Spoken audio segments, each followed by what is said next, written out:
Operasi Keselamatan Krakatau 2025 di Metro didominasi pelanggar yang tidak menggunakan helm. Kasatlantas Polres Metro Polda Lampung AKP Sulhan mengatakan pelanggar yang banyak ditemui saat Operasi Keselamatan Krakatau 2025 ialah pengendara yang tidak menggunakan helm. Ia menyebut terdapat beberapa titik rawan pelanggaran lalu lintas di kota Metro, yaitu di Jalan AH Nasution dan Jalan AR Prawira Negara.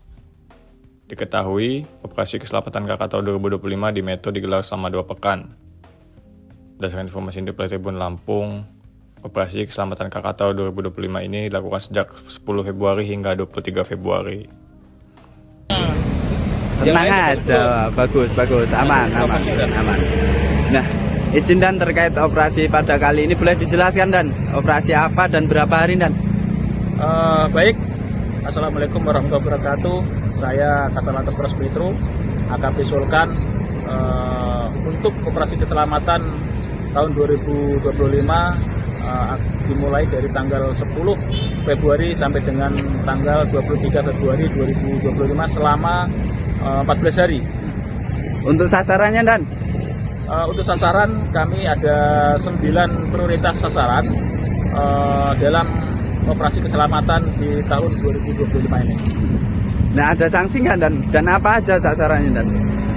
Untuk sasaran ada 9 prioritas, diantaranya pengendara yang tidak menggunakan helm, terus knalpot yang tidak sesuai dengan spesifikasinya, anak di bawah umur, ya, terus kendaraan yang tidak sesuai dengan spesifikasi, ya, atau mungkin sasis diperpajak. Sanksinya sendiri dan? Untuk sanksinya kami kedepankan preventif dan preventif. Apabila untuk kendaraan yang sudah mengakibatkan fatalitas laka lantas, akan kami lakukan penindakan ditilang atau dilakukan penindakan hukum. Dan harapan dengan adanya operasi ini seperti apa dan ke depannya dan? Kami mengharapkan kepada seluruh masyarakat Kota Metro agar selalu tertib berlalu lintas supaya tetap selamat dalam berkendara. Cukup, terima kasih dan sama Bang.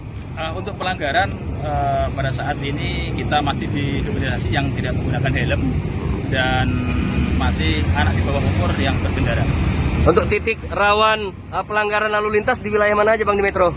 Untuk titik rawan pelanggaran lalu lintas kita sebenarnya sangat minim, tetapi masih ada di Jalan AH Nasution dan AR Prawira Negara.